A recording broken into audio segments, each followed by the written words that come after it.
"I have some papers here," said my friend Sherlock Holmes as we sat one winter's night on either side of the fire, "which I really think, Watson, that it would be worth your while to glance over. These are the documents in the extraordinary case of the Gloria Scott. And this is the message which struck Justice of the Peace Trevor dead with horror when he read it. He had picked from a drawer a little tarnished cylinder, and undoing the tape, he handed me a short note scrawled upon a half sheet of slate-grey paper. "The supply of game for London is going steadily up," it ran. "Headkeeper Hudson, we believe, has been now told to receive all orders for fly-paper and for preservation of your hen pheasant's life." As I glanced up from reading this enigmatical message, I saw Holmes chuckling at the expression upon my face. "You look a little bewildered," said he. I cannot see how such a message as this could inspire horror. Seems to me to be rather grotesque than otherwise. Very likely. Yet the fact remains that the reader, who was a fine, robust old man, was knocked clean down by it as if it had been the butt end of a pistol.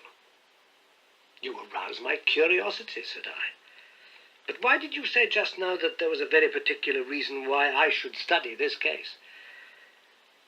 "Because it was the first in which I was ever engaged. I had often endeavoured to elicit from my companion what at first turned his mind in the direction of criminal research, but had never caught him before in a communicative humour. Now he sat forward in his armchair and spread out the documents upon his knees. Then he lit his pipe and sat for some time smoking and turning them over. "You never heard me talk of Victor Trevor?" he asked. "He was the only friend I made during the 2 years I was at college. I was never a very sociable fellow, Watson, always rather fond of moping in my rooms and working out my own little methods of thought, so that I never mixed much with the men of my year. Bar fencing and boxing, I had few athletic tastes, and then my line of study was quite distinct from that of the other fellows, so that we had no points of contact at all. Trevor was the only man I knew, and that only through the accident of his bull terrier freezing onto my ankle one morning as I went down to chapel. It was a prosaic way of forming a friendship, but it was effective. I was laid by the heels for 10 days, and Trevor used to come in to inquire after me. At first it was only a minute's chat, but soon his visits lengthened, and before the end of term we were close friends. He was a hearty, full-blooded fellow, full of spirits and energy, the very opposite to me in most respects. But we had some subjects in common, and it was a bond of union when I found that he was as friendless as I. Finally, he invited me down to his father's place at Donnithorpe in Norfolk, and I accepted his hospitality for a month of the long vacation. Old Trevor was evidently a man of some wealth and consideration, a J.P. and a landed proprietor. Donnithorpe is a little hamlet just to the north of Langmere, in the country of the Broads. The house was an old-fashioned, widespread, oak-beamed brick building, with a fine lime-lined avenue leading up to it. There was excellent wild duck shooting in the fens, remarkably good fishing, a small but select library taken over, as I understood, from a former occupant, and a tolerable cook, so that he would be a fastidious man who could not put in a pleasant month there. Trevor Senior was a widower, and my friend his only son. There had been a daughter, I heard, but she had died of diphtheria while on a visit to Birmingham. The father interested me extremely. He was a man of little culture, but with a considerable amount of rude strength, both physically and mentally. He knew hardly any books, but he'd travelled far, had seen much of the world, and had remembered all that he'd learned. In person, he was a thick-set, burly man with a shock of grizzled hair, a brown, weather-beaten face, and blue eyes which were keen to the verge of fierceness. Yet he had a reputation for kindness and charity in the countryside, and was noted for the leniency of his sentences from the bench. One evening, shortly after my arrival, we were sitting over a glass of port after dinner when young Trevor began to talk about those habits of observation and inference which I had already formed into a system, although I had not yet appreciated the part which they were to play in my life. The old man evidently thought that his son was exaggerating in his description of one or two trivial feats which I had performed. "Come now, Mr. Holmes," said he, laughing good-humouredly. I'm an excellent subject if you can deduce anything from me. I fear there is not very much, I answered. I might suggest that you have gone about in fear of some personal attack within the last 12 months. The laugh faded from his lips, and he stared at me in great surprise. Well, that's true enough, said he. You know, Victor, turning to his son, when we broke up that poaching gang, they swore to knife us, and Sir Edward Holly has actually been attacked. I've always been on my guard since then, though I've no idea how you know it. You have a very handsome stick, I answered. By the inscription I observed that you had not had it more than a year, but you've taken some pains to bore the head of it and pour melted lead into the hole so as to make it a formidable weapon. I argued that you would not take such precautions unless you had some danger to fear. Anything else? He asked, smiling. You have boxed a good deal in your youth. Right again. How did you know it? Is my nose knocked a little out of the straight? No, said I. It is your ears. They have the peculiar flattening and thickening which marks the boxing man. Anything else? You've done a good deal of digging by your callosities. Made all my money at the goldfields. You have been in New Zealand. Right again. You have visited Japan. Quite true. And you have been most intimately associated with someone whose initials were J.A. and whom you afterwards were eager to entirely forget. Mr. Trevor stood slowly up, fixed his large blue eyes upon me with a strange, wild stare, and then pitched forward, with his face among the nutshells which strewed the cloth, in a dead faint. You can imagine, Watson, how shocked both his son and I were. His attack did not last long, however, for when we undid his collar and sprinkled the water from one of the finger glasses over his face, he gave a gasp or two and sat up.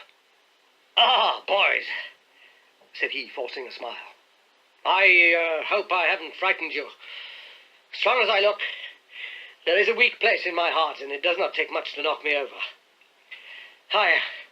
I don't know how you manage this, Mr. Holmes, but it seems to me that all the detectives of fact and of fancy would be children in your hands. That's your line of life, sir, and you may take the word of a man who has seen something of the world. And that recommendation, with the exaggerated estimate of my ability with which he prefaced it, was, if you will believe me, Watson, the very first thing which ever made me feel that a profession might be made out of what had up to that time been the merest hobby. At the moment, however, I was too much concerned at the sudden illness of my host to think of anything else. I hope that I've said nothing to pain you, said I. Well, you certainly touched upon rather a tender point. Might I ask how you know, and how much you know? He spoke now in a half-jesting fashion, but a look of terror still lurked at the back of his eyes. It is simplicity itself, said I. When you bared your arm to draw that fish into the boat, I saw that J.A. had been tattooed in the bend of the elbow. The letters were still legible, but it was perfectly clear from their blurred appearance, and from the staining of the skin round them, that efforts had been made to obliterate them. It was obvious then that those initials had once been very familiar to you, and that you'd afterwards wish to forget them. Well, what an eye you have, he cried with a sigh of relief. It is just as you say. But we won't talk of it. Of all ghosts, the ghosts of our old loves are the worst. Come into the billiard room and have a quiet cigar. From that day, amid all his cordiality, there was always a touch of suspicion in Mr. Trevor's manner towards me. Even his son remarked it. You've given the governor such a turn, said he, that he'll never be sure again of what you know and what you don't know. He did not mean to show it, I am sure, but it was so strongly in his mind that it peeped out at every action. At last I became so convinced that I was causing him uneasiness that I drew my visit to a close. On the very day, however, before I left, an incident occurred which proved in the sequel to be of importance. We were sitting upon the lawn on garden chairs, the three of us, basking in the sun and admiring the view across the Broads, when a maid came out to say that there was a man at the door who wanted to see Mr. Trevor. What is his name? Asked my host. He would not give any. Now, what does he want, then? He says that you know him, and that he only wants a moment's conversation. Show him round here. An instant afterwards there appeared a little wizened fellow with a cringing manner and a shambling style of walking. He wore an open jacket with a splotch of tar on the sleeve, a red and black check shirt, dungaree trousers, and heavy boots badly worn. His face was thin and brown and crafty, with a perpetual smile upon it, which showed an irregular line of yellow teeth, and his crinkled hands were half closed in a way that is distinctive of sailors. As he came slouching across the lawn, I heard Mr. Trevor make a sort of hiccuping noise in his throat, and jumping out of his chair, he ran into the house. He was back in a moment, and I smelt a strong reek of brandy as he passed me. "Well, my man," said he, "what can I do for you?" The sailor stood looking at him with puckered eyes and with the same loose-lipped smile upon his face. "You don't know me?" he asked. "Why, dear me, it is surely Hudson," said Mr. Trevor in a tone of surprise. "Hudson it is, sir," said the seaman. "Why, it's 30 year and more since I saw you last. Here you are in your house, and me still picking my salt meat out of the harness cask." "That you'll find that I've not forgotten old times," cried Mr. Trevor, and walking towards the sailor, he said something in a low voice. "Go into the kitchen," he continued out loud, "and you'll get food and drink. I've no doubt that I shall find you a situation." "Thank you, sir," said the seaman, touching his forelock. "I'm just off a 2-year and an 8-knot tramp. Short-handed at that, and I wants a rest. I thought I'd get it either with Mr. Beddoes or with you." "Ah," cried Mr. Trevor. "You know where Mr. Beddoes is?" "Bless you, sir, I know where all my old friends are," said the fellow with a sinister smile, and he slouched off after the maid to the kitchen. Mr. Trevor mumbled something to us about having been shipmate with the man when he was going back to the diggings, and then, leaving us on the lawn, he went indoors. An hour later, when we entered the house, we found him stretched dead drunk upon the dining-room sofa. The whole incident left a most ugly impression upon my mind, and I was not sorry next day to leave Donnithorpe behind me, for I felt that my presence must be a source of embarrassment to my friend. All this occurred during the first month of the long vacation. I went up to my London rooms, where I spent 7 weeks working out a few experiments in organic chemistry. One day, however, when the autumn was far advanced and the vacation drawing to a close, I received a telegram from my friend imploring me to return to Donnithorpe, and saying that he was in great need of my advice and assistance. Of course, I dropped everything and set out for the north once more. He met me with the dog-cart at the station, and I saw at a glance that the last 2 months had been very trying ones for him. He'd grown thin and careworn, and had lost the loud, cheery manner for which he'd been remarkable. "The governor is dying," were the first words he said. "Impossible," I cried. "What is the matter?" "Apoplexy. Nervous shock. He's been on the verge all day. I doubt if we shall find him alive." I was, as you may think, Watson, horrified at this unexpected news. "What has caused it?" I asked. "Ah, that is the point. Jump in, and we can talk it over while we drive. You remember that fellow who came upon the evening before you left us? Perfectly. Do you know who it was that we let into the house that day?" "I have no idea." "It was the devil, Holmes," he cried. I stared at him in astonishment. "Yes, it was the devil himself. We have not had a peaceful hour since, not one. The governor has never held up his head from that evening, and now the life has been crushed out of him and his heart broken, all through this accursed Hudson. What power had he then? Ah, that is what I would give so much to know. A kindly, charitable, good old governor, how could he have fallen into the clutches of such a ruffian? But I'm so glad that you've come, Holmes. I trust very much to your judgment and discretion, and I know that you will advise me for the best." We were dashing along the smooth, white country road with the long stretch of the Broads in front of us, glimmering in the red light of the setting sun. From a grove upon our left I could already see the high chimneys and the flagstaff, which marked the squire's dwelling. "My father made the fellow gardener," said my companion, "and then, as that did not satisfy him, he was promoted to be butler. The house seemed to be at his mercy, and he wandered about and did what he chose in it. The maids complained of his drunken habits and his vile language. The dad raised their wages all round to recompense them for the annoyance.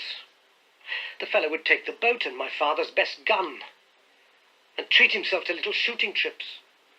And all this with such a sneering, leering, insolent face that I would have knocked him down 20 times over if he'd been a man of my own age. I tell you, Holmes, I've had to keep a tight hold upon myself all this time. And now I'm asking myself whether, if I'd let myself go a little more, I might not have been a wiser man. Well, matters went from bad to worse with us, and this animal, Hudson, became more and more intrusive until at last, on his making some insolent reply to my father in my presence one day, I took him by the shoulders and turned him out of the room. He slunk away with a livid face and 2 venomous eyes which uttered more threats than his tongue could do. I don't know what passed between the poor dad and him after that, but the dad came to me next day and asked me whether I would mind apologizing to Hudson. I refused, as you can imagine, and asked my father how he could allow such a wretch to take such liberties with himself and his household. "Ah, my boy," said he, "it's all very well to talk, but you don't know how I'm placed. But you shall know, Victor. I'll see that you shall know, come what may. But you wouldn't believe harm of your poor old father, would you, lad? He was very much moved, and shut himself up in the study all day, where I could see through the window that he was writing busily. That evening there came what seemed to me to be a grand release, for Hudson told us that he was going to leave us. He walked into the dining room as we sat after dinner and announced his intention in the thick voice of a half-drunken man. "I've had enough of Norfolk," said he. "I'll run down to Mr. Beddoes in Hampshire. He'll be as glad to see me as you were, I dare say." "You're not going away in an unkind spirit, Hudson, I hope," said my father with a tameness that made my blood boil. "I've not had my apology," said he sulkily, glancing in my direction. "Victor, you will acknowledge that you have used this worthy fellow rather roughly," said the dad, turning to me. "On the contrary, I think we've both shown extraordinary patience towards him," I answered. "Oh, you do you?" he snarled. "Very good, mate, we'll see about that." He slouched out of the room and half an hour afterwards left the house, leaving my father in a state of pitiable nervousness. Night after night I heard him pacing his room, and it was just as he was recovering his confidence that the blow did at last fall. "And how?" I asked eagerly. "In a most extraordinary fashion. A letter arrived from my father yesterday evening bearing the Fordingham postmark. My father read it, clapped both his hands to his head, and began running round the room in little circles like a man who's been driven out of his senses. When I at last drew him down onto the sofa, his mouth and eyelids were all puckered on one side, and I saw that he'd had a stroke. Dr. Fordham came over at once. We put him to bed. But the paralysis has spread. He's shown no sign of returning consciousness, and I think that we shall hardly find him alive." "You horrify me, Trevor," I cried. "What then could have been in this letter to cause so dreadful a result?" "Nothing. There lies the inexplicable part of it. The message was absurd and trivial." "Oh, my God, it is as I feared." As he spoke, we came round the curve of the avenue and saw in the fading light that every blind in the house had been drawn down. As we dashed up to the door, my friend's face convulsed with grief. A gentleman in black emerged from it. "When did it happen, Doctor?" asked Trevor. "Almost immediately after you left." "Did he recover consciousness?" "For an instant before the end." "Any message for me?" "Only that the papers were in the back drawer of the Japanese cabinet." My friend ascended with the doctor to the chamber of death, where I remained in the study, turning the whole matter over and over in my head, and feeling as sombre as ever I had done in my life. What was the past of this Trevor? Pugilist, traveller, and gold-digger, and how had he placed himself in the power of this acid-faced seaman? Why, too, should he faint at an allusion to the half-effaced initials upon his arm, and die of fright when he had a letter from Fordingham? Then I remembered that Fordingham was in Hampshire, and that this Mr. Beddoes, whom the seaman had gone to visit and presumably to blackmail, had also been mentioned as living in Hampshire. The letter, then, might either come from Hudson the seaman, saying that he had betrayed the guilty secret which appeared to exist, or it might come from Beddoes, warning an old confederate that such a betrayal was imminent. So far it seemed clear enough, but then how could this letter be trivial and grotesque as described by the Sun? He must have misread it. If so, it must have been one of those ingenious secret codes which mean one thing while they seem to mean another. I must see this letter. If there was a hidden meaning in it, I was confident that I could pluck it forth. For an hour I sat pondering over it in the gloom, until at last a weeping maid brought in a lamp, and close at her heels came my friend Trevor, pale but composed, with these very papers which lie upon my knee, held in his grasp. He sat down opposite to me, drew the lamp to the edge of the table, and handed me a short note, scribbled, as you see, upon a single sheet of grey paper. The supply of game for London is going steadily up. It ran, Headkeeper Hudson, we believe, has been now told to receive all orders for flypaper and for preservation of your hen pheasant's life.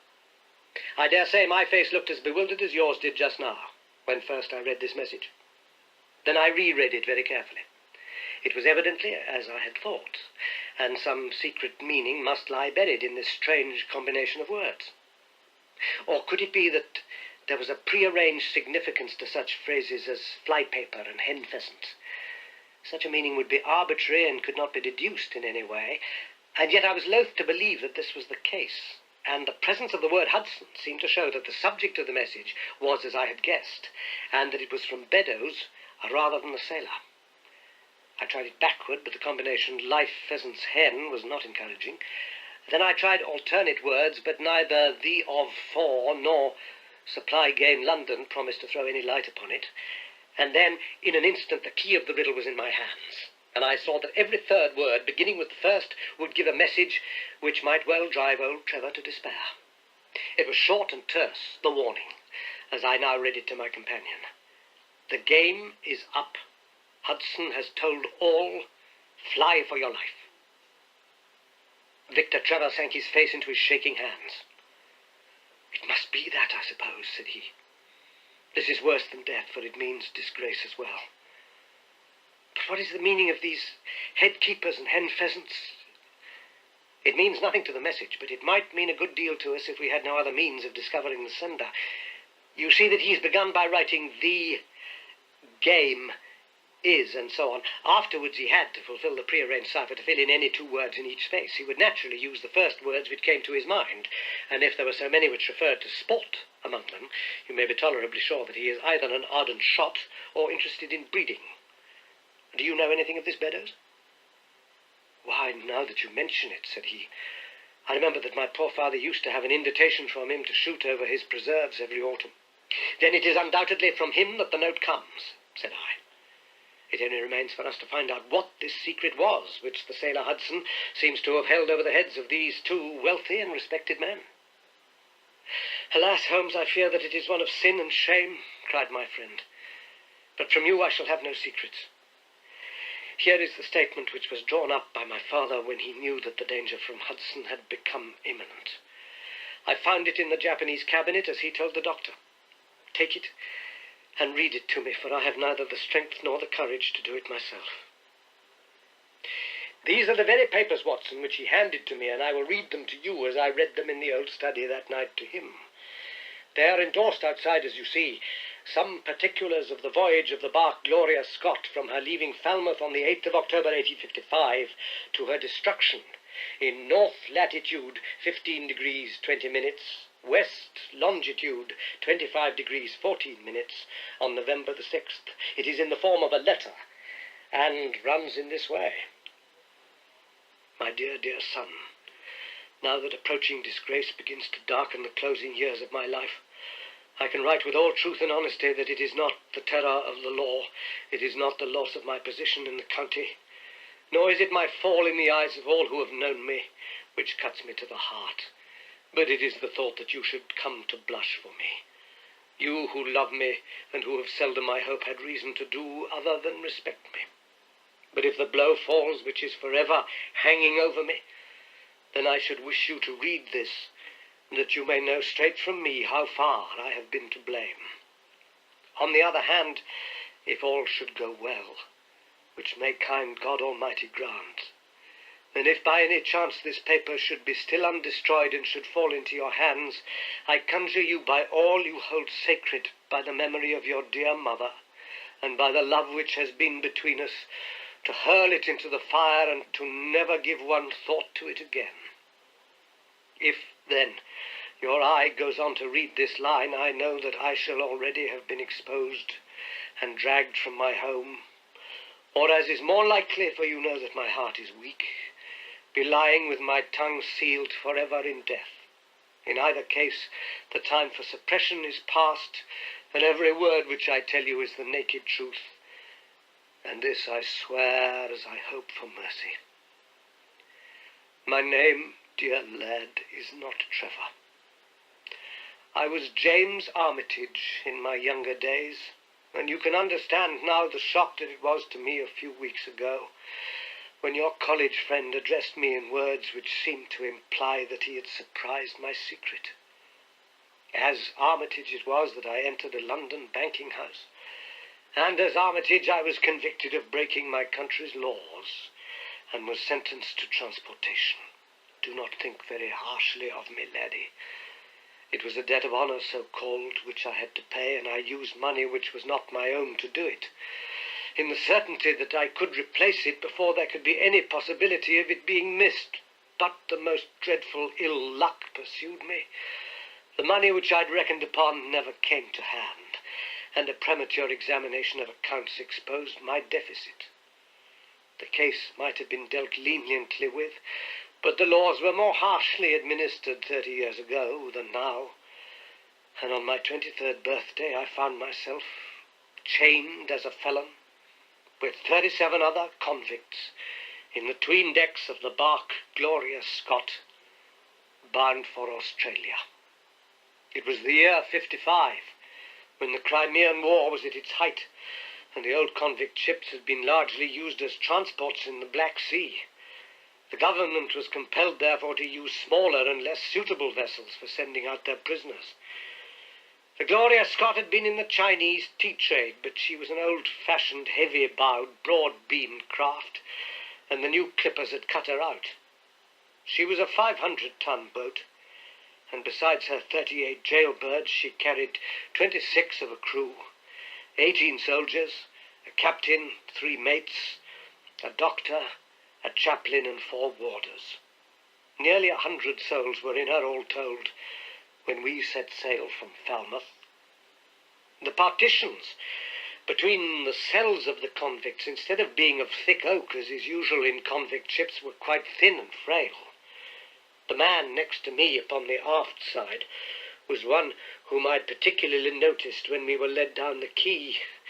He was a young man with a clear, hairless face, a long, thin nose, and rather nutcracker jaws. He carried his head very jauntily in the air, had a swaggering style of walking, and was, above all else, remarkable for his extraordinary height. I don't think any of our heads would have come up to his shoulder, and I'm sure that he could not have measured less than 6.5 feet. It was strange among so many sad and weary faces to see one which was full of energy and resolution. The sight of it was to me like fire in a snowstorm. I was glad then to find that he was my neighbour, and gladder still when in the dead of the night I heard a whisper close to my ear, and found that he'd managed to cut an opening in the board which separated us. "Hello, chummy," said he. "What's your name, and what are you here for?" I answered him, and asked in turn who I was talking with. "I'm Jack Prendergast," said he, "and by God you learn to bless my name before you've done with me." I remembered hearing of his case, for it was one which had made an immense sensation throughout the country some time before my own arrest. He was a man of good family and great ability, but of incurably vicious habits, who had, by an ingenious system of fraud, obtained huge sums of money from the leading London merchants. "Ah, you remember my case. said he proudly. Very well indeed. Then maybe you remember something queer about it? What was that, then? I'd had nearly $250,000, hadn't I? So it was said. But none was recovered, eh? No. Well, where do you suppose the balance is? He asked. I've no idea, said I. Right between my finger and thumb, he cried. By God, I've got more pounds to my name than you've hairs on your head. And if you've money, my son, and know how to handle it and spread it, you can do anything. Now, you don't think it likely that a man who could do anything is going to wear his breeches out sitting in the stinking hold of a rat-gutted, beetle-ridden, mouldy old coffin of a chin-china co-star? No, sir. Such a man will look after himself and will look after his chums. You may lay to that. You hold on to him and you may kiss the book that he'll haul you through. That was his style of talk, and at first I thought it meant nothing. But after a while, when he'd tested me and sworn me in with all possible solemnity, he let me understand that there really was a plot to gain command of the vessel. A dozen of the prisoners had hatched it before they came aboard. Prendergast was the leader, and his money was the motive power. I'd a partner, said he. A rare good man, as true as a stock to a barrel. He's got the dibs, he has, and where do you think he is at this moment? Why, he's the chaplain of this ship, the chaplain, no less. He came aboard with a black coat and his papers right and money enough in his box to buy the thing right up from keel to main truck. The crew are his, body and soul. He could buy 'em at so much a gross with a cash discount, and he did it before ever they signed on. He's got 2 of the warders, and Maria, the second mate, and he'd get the captain himself if he thought him worth it. What are we to do, then? I asked. What do you think? Said he. We'll make the coats of some of these soldiers redder than ever the tailor did. But they're armed, said I, and so shall we be, my boy. There's a brace of pistols for every mother's son of us, and if we can't carry this ship with the crew at our back, it's time we were all sent to a young Mrs. boarding school. You speak to your mate upon the left tonight and see if he's to be trusted. I did so, and found my other neighbour to be a young fellow in much the same position as myself, whose crime had been forgery. His name was Evans, but he afterwards changed it like myself, and he is now a rich and prosperous man in the south of England. He was ready enough to join the conspiracy as the only means of saving ourselves, and before we had crossed the bay there were only 2 of the prisoners who were not in the secret.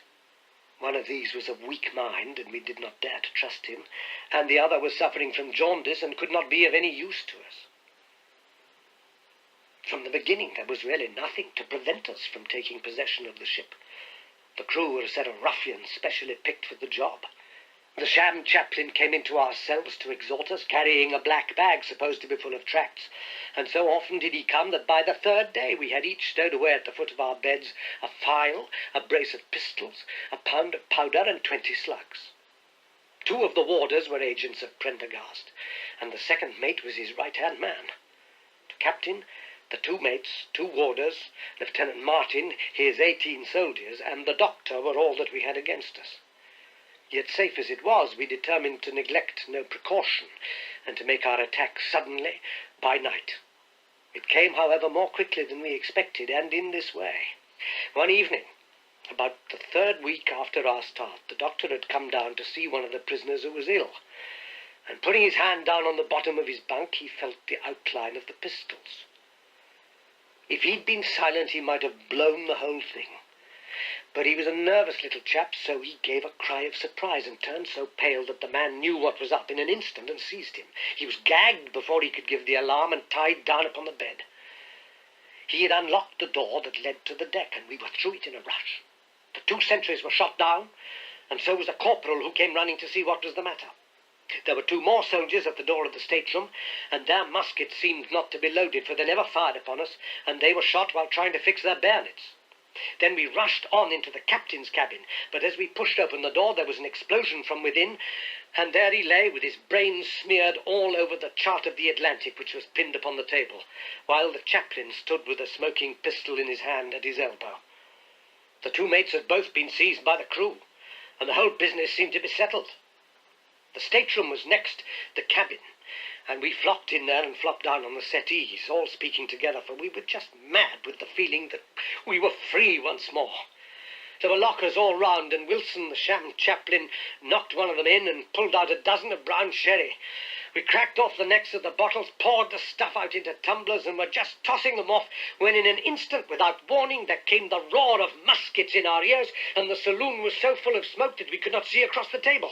When it cleared again, the place was a shambles. Wilson and 8 others were wriggling on the top of each other on the floor, and the blood and the brown sherry on that table turned me sick now when I think of it. We were so cowed by the sight that I think we should have given the job up if it had not been for Prendergast. He bellowed like a bull and rushed for the door with all that were left alive at his heels. Out we ran, and there on the poop were the lieutenant and 10 of his men. The swing skylights above the saloon table had been a bit open, and they'd fired on us through the slit. We got on them before they could load, and they stood to it like men, but we had the upper hand of them, and in 5 minutes it was all over. My God, was there ever a slaughterhouse like that ship?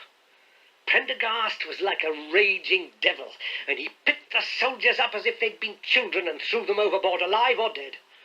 There was one sergeant that was horribly wounded and yet kept on swimming for a surprising time, until someone in mercy blew out his brains. When the fighting was over, there was no one left of our enemies except just the warders, the mates, and the doctor. It was over them that the great quarrel arose. There were many of us who were glad enough to win back our freedom, and yet who had no wish to have murder on our souls. It was one thing to knock the soldiers over with their muskets in their hands, and it was another to stand by while men were being killed in cold blood. 8 of us, 5 convicts and 3 sailors, said that we would not see it done. But there was no moving Prendergast and those who were with him. Our only chance of safety lay in making a clean job of it, said he, and he would not leave a tongue with power to wag in a witness box.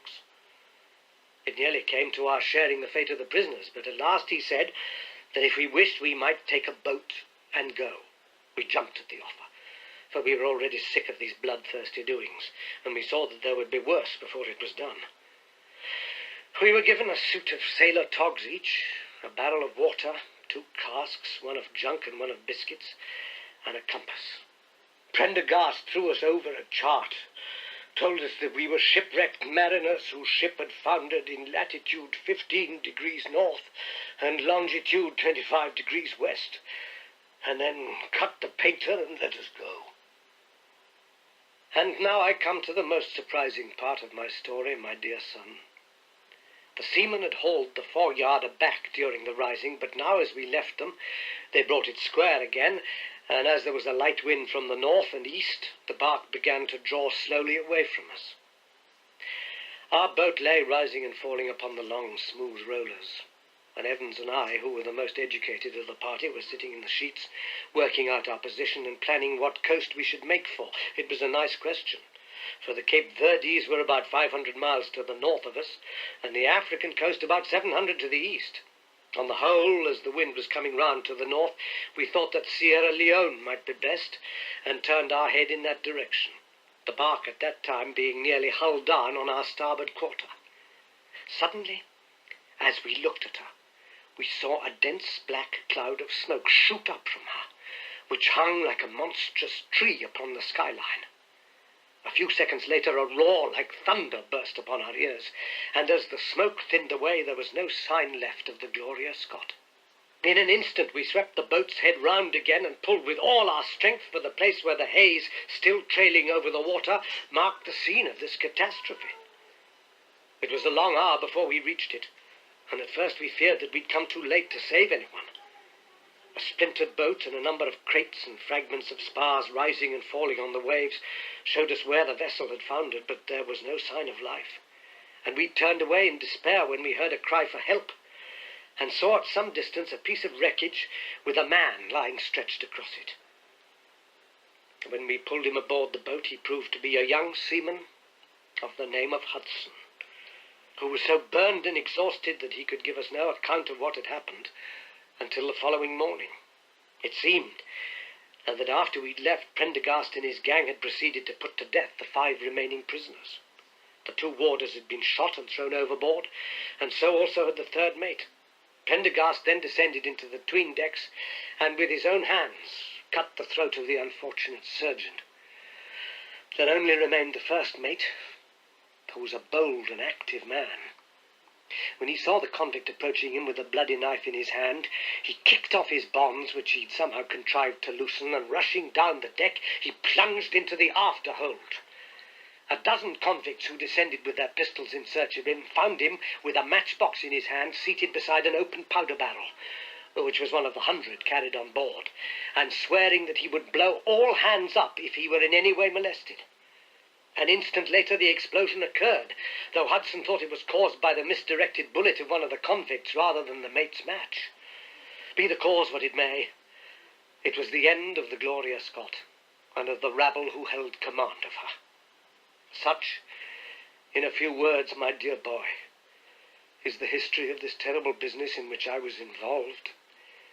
Next day we were picked up by the brig Hotspur, bound for Australia, whose captain found no difficulty in believing that we were the survivors of the passenger ship which had foundered.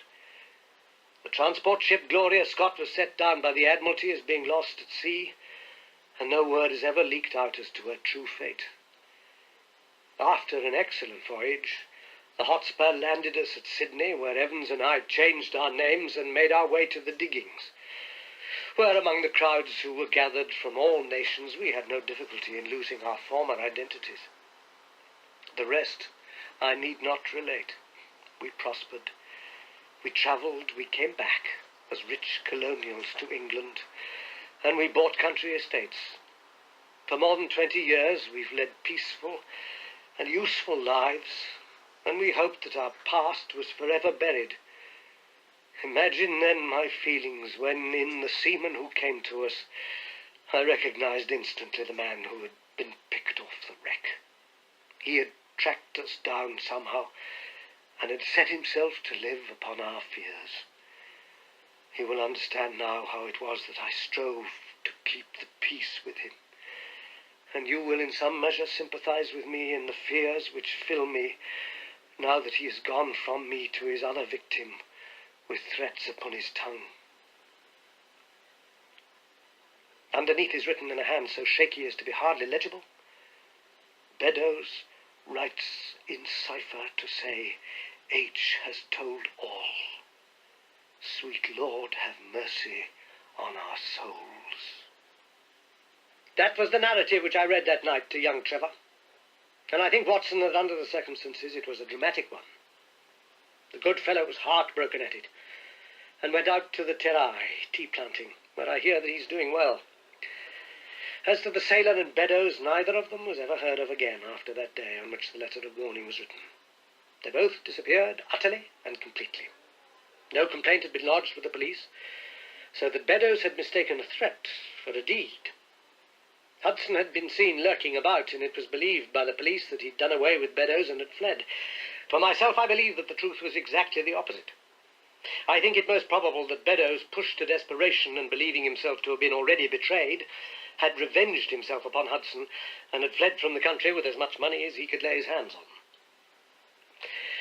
Those are the facts of the case, Doctor, and if they are of any use to your collection, I am sure that they are very heartily at your service.